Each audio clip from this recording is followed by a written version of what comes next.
Trading മീഡിയയുടെ pre market അനാലിസിസിലേക്ക് എല്ലാവർക്കും സ്വാഗതം. ആദ്യം ഗ്ലോബൽ മാർക്കറ്റ് പോകാം. US മാർക്കറ്റ് വെള്ളിയാഴ്ച ലീവായിരുന്നു, മാർക്കറ്റ് ക്ലോസ് ആയിരുന്നു. അതുപോലെ തന്നെ യൂറോപ്യൻ മാർക്കറ്റ് ഒരു നെഗറ്റീവ് ട്രെൻഡിൽ ക്ലോസ് ചെയ്തിട്ടുണ്ട്. ഗിഫ്റ്റ് നിഫ്റ്റിയും വെള്ളിയാഴ്ച ഒരു ഫ്ലാറ്റായിട്ട് ഒരു 15 പോയിൻറ്റ് നെഗറ്റീവായിട്ട് ക്ലോസ് ചെയ്തിരിക്കുകയാണ്. മൺഡേ മിക്കവാറും ഒരു ഫ്ലാറ്റ് ഓപ്പണിങ്ങിനുള്ള സാധ്യതയുണ്ട്. നമുക്ക് ഡേ ക്യാൻഡിലോട്ട് പോവാം. ഡേ ക്യാൻഡലിന് മുന്നേ ഈ ചാർട്ടെല്ലാം ഒന്ന് ക്ലിയർ ചെയ്യണം. അപ്പം അതിന് മുന്നേ വെള്ളിയാഴ്ചത്തെ നമ്മുടെ ഒരു പ്രഡിക്ഷൻ ഇതായിരുന്നു. ഈ ഒരു ലെവലിന് മുകളിൽ 15 മിനിറ്റ് 25,461 മുകളിൽ 15 മിനിറ്റ് ക്യാൻഡിൽ ക്ലോസിങ് വരികയാണെന്നുണ്ടെങ്കിൽ ഈ ഒരു ടാർഗറ്റ് വരയ്ക്കും 25,600 വരയ്ക്കും മാർക്കറ്റ് പോകാൻ സാധ്യതയുണ്ടെന്ന് പറഞ്ഞു. പക്ഷേ ഫസ്റ്റ് ക്യാൻഡിൽ തന്നെ എനിക്ക് തോന്നുന്നു നമുക്ക് ഇതിൻ്റെ തൊട്ട് താഴെ നിന്ന് റിജക്ഷൻ വന്നു. അത് കഴിഞ്ഞിട്ട് ഇവിടെ നിന്നൊരു ബ്രേക്കൗട്ട് കിട്ടി. കിട്ടിയെങ്കിലും താഴോട്ട് വന്നില്ല. ഇവിടെ നിന്ന് റിവേഴ്സ് പോയെന്ന് പറയുന്നത് അന്നത്തെ നമ്മുടെ ഇൻട്രാഡേ ചാർട്ട് സപ്പോർട്ടിലെത്തി നിന്നു. അതുപോലെ തന്നെ ഫ്യൂച്ചേഴ്സും സ്ട്രോങ് സപ്പോർട്ട് ഏരിയ ആയിരുന്നു. ഇവിടെ നിന്നാണ് മാർക്കറ്റ് തിരിച്ച് കയറി ഇവിടെ ഒരു ക്ലോസിങ് വന്നിരിക്കുന്നത്. അപ്പോൾ നമുക്ക് ഡേ ചാർട്ടിലോട്ട് പോകാം. അതിന് മുന്നേ ഞാൻ ഈ ഡ്രോയിങ് എല്ലാം ഒന്ന് ക്ലിയർ ചെയ്യാം. നമ്മൾ വീക്കിലി ചാർട്ടിലോട്ട് പോവുകയാണെന്നുണ്ടെങ്കിൽ മാർക്കറ്റ് ഇവിടെ ഒരു ഡബിൾ ടോപ്പ് ക്രിയേറ്റ് ചെയ്യാനുള്ള സാധ്യതയുണ്ട്.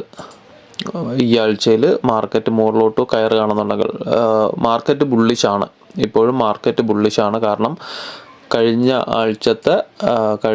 3 ആഴ്ചത്തെ ക്യാൻഡിലുകൾ നോക്കുകയാണെന്നുണ്ടെങ്കിൽ നമുക്കിവിടെ നിന്നൊരു inside candle strong bullish candle വന്നു. അത് കഴിഞ്ഞിട്ട് വീണ്ടും ഒരു ബുള്ളിഷ് ക്യാൻഡിൽ വന്നു. പക്ഷേ നെക്സ്റ്റ് ക്യാൻഡിൽ എന്ന് പറയുന്നത് ചെറിയൊരു ബെയറിഷ് ക്യാൻഡിലാണ് കഴിഞ്ഞ ആഴ്ചത്തെ വീക്കിലി ക്യാൻഡിൽ ക്ലോസ് ചെയ്തിരിക്കുന്നത്. മാർക്കറ്റ് മുകളിലോട്ട് കയറി വരികയാണെന്നുണ്ടെങ്കിൽ ഈ ഒരു ലെവലിൽ കഴിഞ്ഞ സെപ്റ്റംബറിൽ ഓൾ ടൈം ഹൈ വന്നിട്ടുള്ള ആ ഒരു ലെവലിൽ മാർക്കറ്റ് മിക്കവാറും ഒരു ഡബിൾ ടോപ്പ് ക്രിയേറ്റ് ചെയ്യാനുള്ള സാധ്യതയുണ്ട്. മാർക്കറ്റ് ഇവിടെ നിന്ന് ഒരു ഡബിൾ ടോപ്പ് ക്രിയേറ്റ് ചെയ്യുകയാണെന്നുണ്ടെങ്കിൽ ഇവിടെ നിന്ന് മിക്കവാറും ഒരു റിജക്ഷനുള്ള സാധ്യതയുണ്ട് മാർക്കറ്റിൽ. റിജക്ഷൻ വരികയാണെന്നുണ്ടെങ്കിൽ അതൊരു ബെയറിഷ് റിജക്ഷൻ ആയിരിക്കില്ല, മിക്കവാറും ഒരു റീട്രേസ്മെൻറ്റിനുള്ള ഒരു റിജക്ഷൻ ആയിരിക്കും. ഇവിടെ ഒരു ഓൾ ടൈം ഹൈ ക്രിയേറ്റ് ചെയ്തതിന് ശേഷം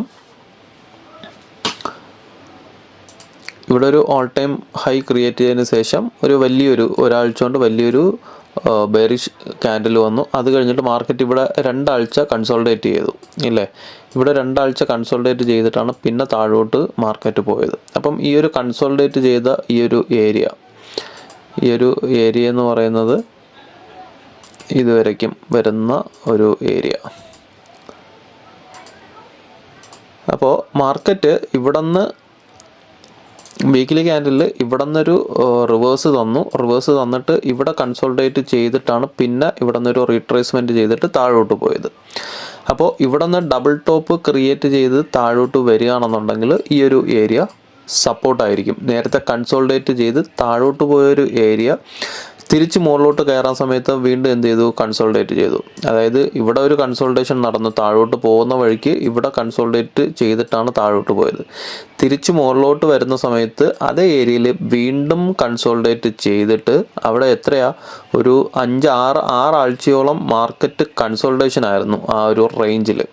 അപ്പം ഇവിടെ നിന്ന് മാക്സിമം കൺസോൾട്ടേറ്റ് ചെയ്ത് പെൻഡിങ് ഓർഡേഴ്സ് എല്ലാം എടുത്തിട്ടാണ് പിന്നെ മാർക്കറ്റ് മുകളിലോട്ട് പോകുന്നത്. അതായത് ഈ 6 ആഴ്ച കൺസോൾട്ടേറ്റ് ചെയ്തപ്പോഴത്തേക്കും അവിടുത്തെ ഓർഡറുകളെല്ലാം ക്യാൻസലായി, ക്ലിയറായി. അത് കഴിഞ്ഞിട്ട് മാർക്കറ്റ് മുകളിലോട്ട് പോയി. അപ്പോൾ ഇനി താഴോട്ട് വരുമ്പോഴത്തേക്കും ഇവിടെ നിന്ന് മാർക്കറ്റ് ഒരു സപ്പോർട്ട് എടുത്ത് തിരിച്ചു കയറാൻ സാധ്യതയുണ്ട്. അപ്പോൾ ഈ ആഴ്ചയിൽ അല്ലെങ്കിൽ അടുത്ത ആഴ്ചയിൽ 26,269 മാർക്കറ്റ്, അതായത് പഴയ ഓൾ ടൈം ഹൈ ക്രിയേറ്റ് ചെയ്ത് ഒരു റിജക്ഷൻ വരികയാണെന്നുണ്ടെങ്കിൽ മാർക്കറ്റ് ഇവിടെ നിന്ന് സപ്പോർട്ട് എടുത്ത് വീണ്ടും ഒരു സ്ട്രോങ് ബൈയിങ്ങിലോട്ട് പോകും. ആ സമയത്ത് ഈ ഒരു ഓൾ ടൈം ഹൈ എന്ന് പറയുന്നത് റിജക്ഷനുള്ള സാധ്യത ഉണ്ടാകത്തില്ല ആ സമയത്ത്. കാരണം ഇവിടെ നിന്നൊരു ഓൾ ടൈം ഹൈ എടുത്തിട്ടാണ് തിരിച്ചിവിടെ വരുന്നതെങ്കിൽ വീണ്ടും ഇവിടെ നിന്നൊരു പമ്പിങ് നടക്കും മാർക്കറ്റിൽ. ഇവിടെ നിന്ന് വീണ്ടും ഒരു പമ്പിങ് നടക്കും മാർക്കറ്റ്. ഇവിടെ നിന്ന് പിന്നെ ഈ ഒരു റെസിസ്റ്റൻസ് സുഖമായിട്ട് ബ്രേക്ക് ചെയ്തിട്ട് മുകളിലോട്ട് കയറി പോകാൻ സാധ്യത വളരെ കൂടുതലാണ്. നമുക്ക് ലോവർ ടൈം ഫ്രെയിമിലോട്ട് പോവാം. തിങ്കളാഴ്ചത്തെ ലെവൽസ് എന്ന് പറയുന്നത് മാർക്കറ്റ് ക്ലോസ് ചെയ്തിരിക്കുന്ന ഏരിയ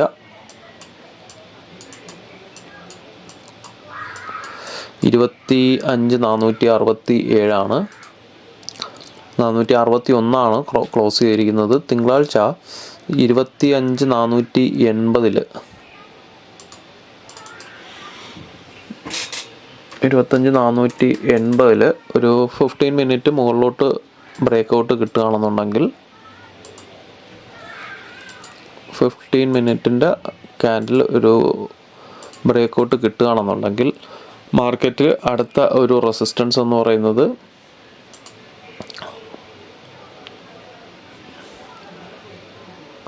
560 വരയ്ക്കും 560-75 വരയ്ക്കും കയറി പോകാൻ സാധ്യതയുണ്ട്.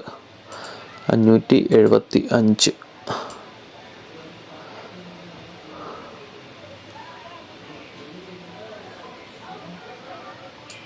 ഓക്കെ, ഇതായിരിക്കും ഫസ്റ്റ് ടാർഗറ്റ് വരുന്നത്. സെക്കൻഡ് ടാർഗറ്റ് എന്ന് പറയുന്നത് നമുക്ക് ഏറ്റവും കൂടുതൽ സ്ട്രോങ് റെസിസ്റ്റൻസ് ഫീൽ ചെയ്യുന്ന 620 റേഞ്ച് ആയിരിക്കും. 620 640 റേഞ്ച് ആയിരിക്കും സ്ട്രോങ് ഒരു റെസിസ്റ്റൻസ് ഉണ്ടാവുക മാർക്കറ്റിൽ. അതായത് ഇവിടെ നിന്നൊരു 15 മിനിറ്റ് ഒരു ബ്രേക്കൗട്ട് കിട്ടുകയാണെന്നുണ്ടെങ്കിൽ ചിലപ്പോൾ റീടെസ്റ്റിന് താഴോട്ട് വരും. പിന്നെ ടാർഗറ്റ് എന്ന് പറയുന്നത് ഇതായിരിക്കും. ഇത് വീണ്ടും 15 മിനിറ്റിൽ ഒരു റിജക്ഷൻ ബ്രേക്കൗട്ട് കിട്ടുകയാണെന്നുണ്ടെങ്കിൽ 620 640 റേഞ്ച് വരയ്ക്കും മുകളിലോട്ട് കയറി പോകാൻ സാധ്യതയുണ്ട്. താഴോട്ട് 300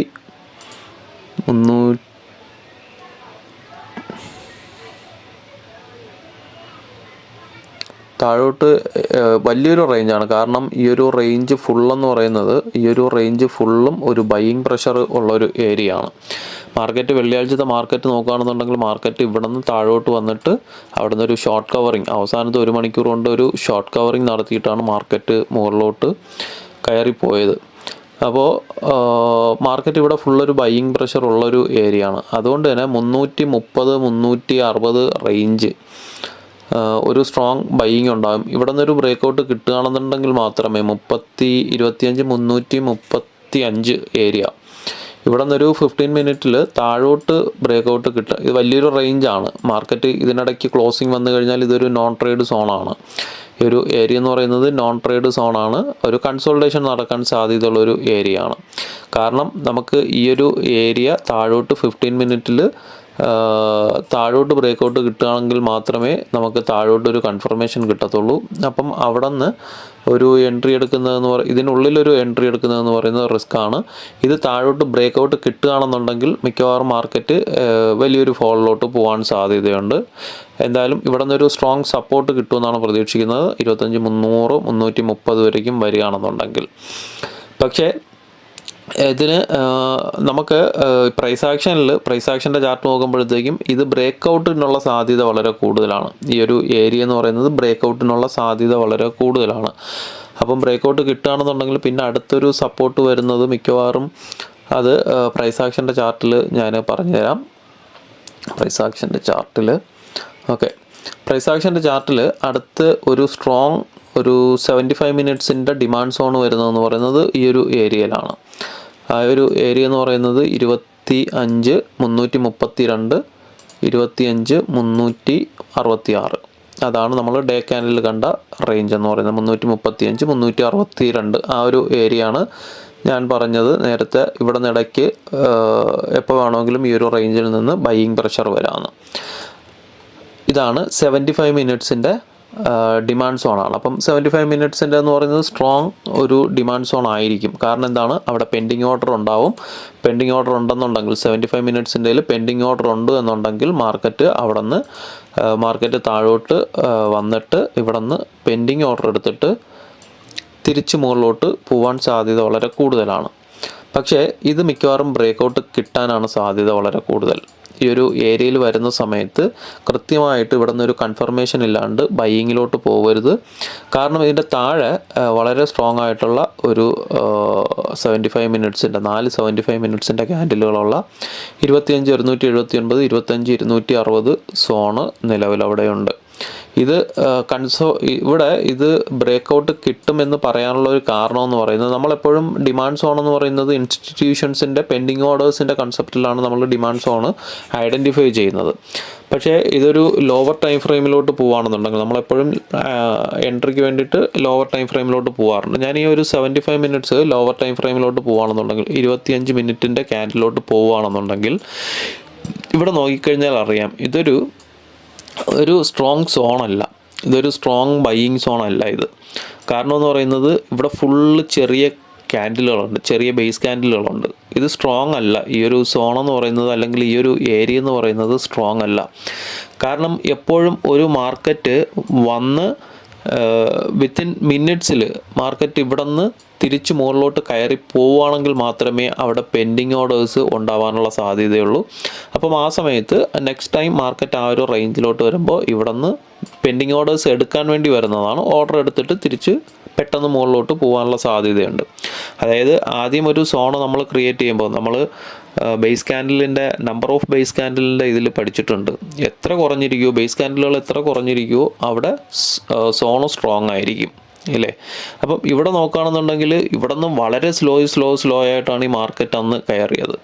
25 മിനിറ്റ്സിൻ്റെ ക്യാൻഡിൽ നോക്കുകയാണെന്നുണ്ടെങ്കിൽ അല്ലെങ്കിൽ 15 മിനിറ്റ്സിൻ്റെ ക്യാൻഡിൽ നോക്കുകയാണെങ്കിൽ പോലും വളരെ പതുക്കെയാണ് ഇത് മാർക്കറ്റ് അന്ന് ഏകദേശം എനിക്ക് തോന്നുന്നു 1.5 മണിക്കൂറോളം മാർക്കറ്റ് ഇവിടെ നിന്ന് പതുക്കെയാണ് മുകളിലോട്ട് കയറിയത്. 2 മണിക്കൂർ എടുത്തു ഈ ക്യാൻഡിലുകൾ ഇത്രയും ഫോം ചെയ്യാൻ വേണ്ടിയിട്ട്. ഏകദേശം 1 2 3 4 5 6 7 8 9 10 11 ബേസ് ക്യാൻഡിലുകൾ അവിടെ വന്നിട്ടാണ് മാർക്കറ്റ് മുകളിലോട്ട് പോയത്.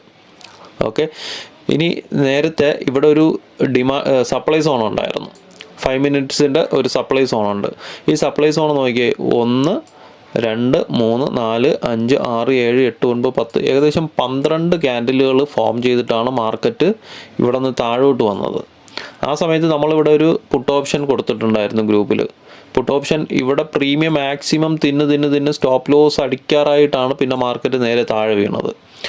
ആ ഒരു സോൺ എന്ന് പറയുന്നത് പിന്നെ തിരിച്ച് കയറിയപ്പോൾ നോക്കിക്കഴിഞ്ഞാൽ അറിയാം ഇവിടെ നിന്ന് സുഖമായിട്ടാണ് മാർക്കറ്റ് ബ്രേക്കൗട്ട് കിട്ടി മുകളിലോട്ട് പോയത്. അതായത് ഇവിടെ ഈ ഒരു ഏരിയയിൽ മാർക്കറ്റ് കൺസോളിഡേറ്റ് ചെയ്തപ്പോൾ മാർക്കറ്റ് ഏറ്റവും കൂടുതൽ കൺസോളിഡേറ്റ് ചെയ്തിരിക്കുന്ന ഏരിയകളിൽ മാർക്കറ്റ് തിരിച്ചെത്തുമ്പോഴത്തേക്കും അവിടെ സുഖമായിട്ടുള്ളൊരു ബ്രേക്കൗട്ടിനുള്ള സാധ്യതയുണ്ട്. അതുകൊണ്ടാണ് ഇവിടെ നിന്ന് ഈ ഒരു ക്യാൻഡിൽ 15 മിനിറ്റ്സിൽ അങ്ങ് സുഖമായിട്ട് ബ്രേക്കൗട്ട് കിട്ടിപ്പോയത്.